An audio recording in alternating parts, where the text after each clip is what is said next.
आइए शुरू करते हैं रोज़ाना इस्तेमाल होने वाले इंग्लिश फ़िक़रात। मेरे साथ बहस मत करो, डोंट आर्ग्यू विद मी।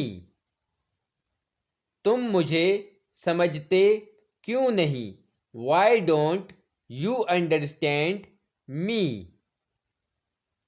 मैं ये और बर्दाश्त नहीं कर सकता, I can't take this anymore. अपना दिमाग लगाओ, अप्लाई योर ब्रेन।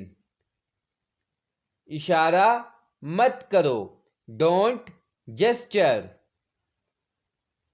ये लिखा हुआ था, इट वॉज रिटन।